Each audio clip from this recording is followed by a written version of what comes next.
Family members, friends express shock at arrest of Geddes' sisters, nieces for her death. Ladies and gentlemen, welcome once again to the People's Forum of In the Streets with Big Stone.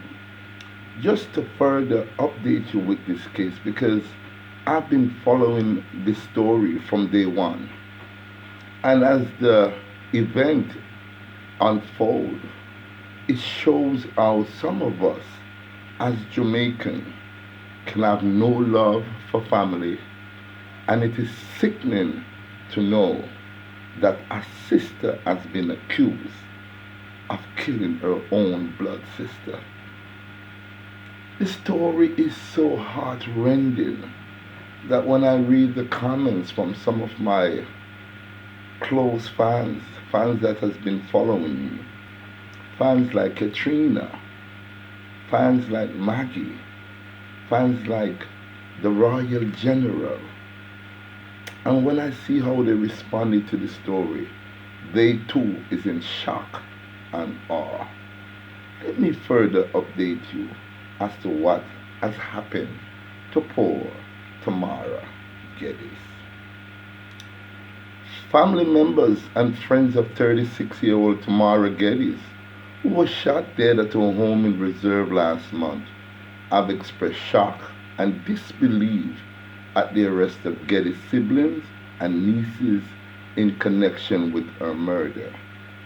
5 people, including a minor, have been arrested so far. However, only 3 have been charged. As investigators continue their probe into Geddes' death, charged with murder and conspiracy to commit murder are 39-year-old Nadine Geddes, who is the sister of the deceased, and her 2 daughters, 21-year-old Shanice Ruddock, and the other, a teenager, all of Reserve District in Trelawney. The police said that they were charged after thorough investigations led to their arrest on Tuesday. The 2 other individuals implicated in the murder were arrested in Westmoreland on Thursday, the police said. One family member, who did not want to be named, said she's even more saddened by the turn of events. When I hear about the death of Tamara, I felt very sad. But hearing that her sisters and nieces have been arrested and charged for it, I'm even more saddened and shocked, she told the newspaper. She said both Nadine and Tamara were nice people, adding that it is a pity they couldn't get along. Tamara can't mash hands, soft voice and loved by all. She had a very good personality. Nadine is nice as well. It is just that they couldn't get along, and this is from long time, said the family member. Another family member said she became very suspicious after news broke that Tamara was shot dead on Friday, June 19. When I called Nadine at 6 o'clock the morning after the murder, she said she was busy cleaning up. So I said, how can you be busy cleaning up and forensic don't finish do them work? That's tampering with evidence. I also said to her, you're supposed to close that door. You're not supposed to go in there until the police give you the go-ahead to go and clean. I got off the phone and I called a close friend, and I said to the friend that there's no way my sister could have died last night. And we did go into the room to clean it up this morning, said the very teary-eyed family member. Adrian Gale, who claimed to be a friend of Tamara, said he finds it extremely difficult to believe that her sister and siblings had a hand in the killing. Oh my God, I'm so upset about it. I can't believe that her own flesh and blood did it. I just can't believe it, says Gale, adding that Tamara was a jovial person. Commanding officer for the Trelawney Police Division, Superintendent Kirk Ricketts, said the 2 remaining suspects in custody are expected to be charged soon. We currently have 5 persons in custody for the murder. Of the 5, 3 since been charged. It is expected that the other 2 will be charged shortly, said Ricketts. Ricketts also stated that 3 of the accused were picked up by the police on Tuesday, July 14, and over the period of July 14 to July 15, they reportedly gave caution statements, admitted to planning and hiring the gunman to kill. Tamara's sister was murdered after a gunman entered her home and shot her in front of her 10-year-old daughter. The 3 charges are scheduled to appear in the Trelawney Parish Court on Wednesday, July 22nd. Her 10-year-old daughter, can you imagine the trauma she must have gone through to see her mother lying in a pool of blood before her eyes? To see the outcome, knowing very well that her aunt is responsible for doing that. It is tragedy right across the board. But I can tell you this, I came back from living in the United States of America because I love this country with all my heart. I made a lot of sacrifices. Sacrifice that my family, and I'm talking about my very close family members, might not agree with. But I consider Jamaica to be the place where I want to spend the rest of my old dying days. Jamaica has changed rapidly in front of my eyes for the years that I've been here. Did it change for the better?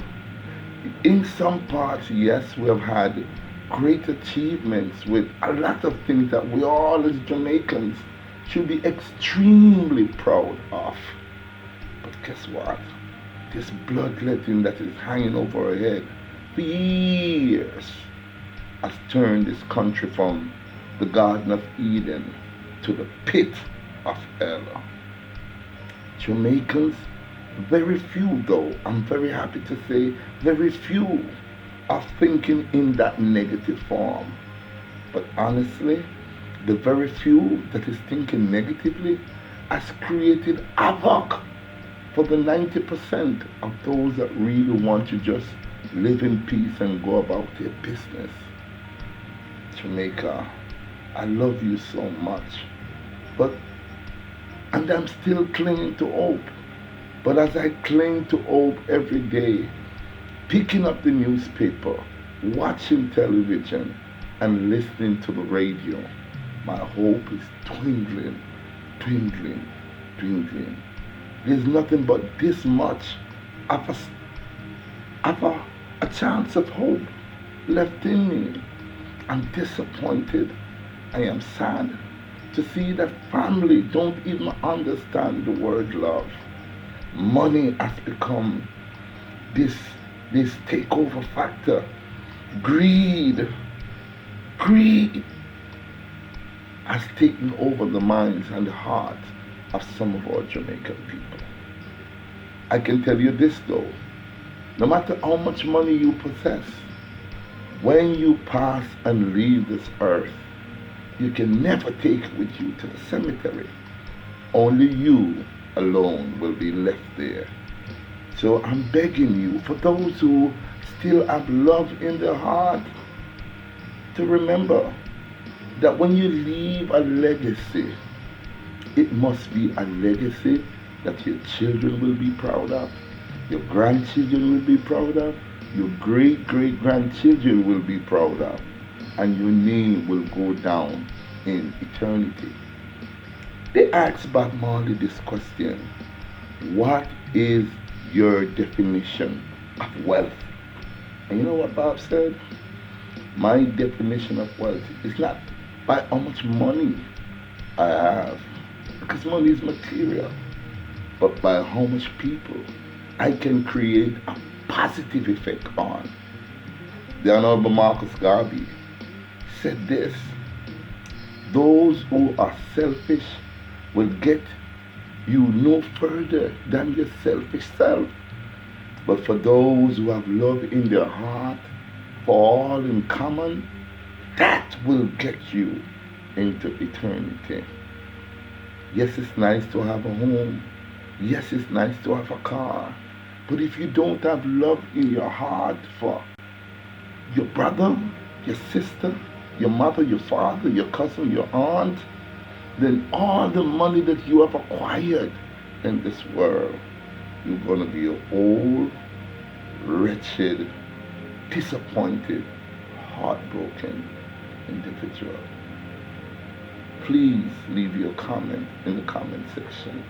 Please pray for the families of Tamara Geddes, especially her 10-year-old daughter. Please leave your comment in the comment section below.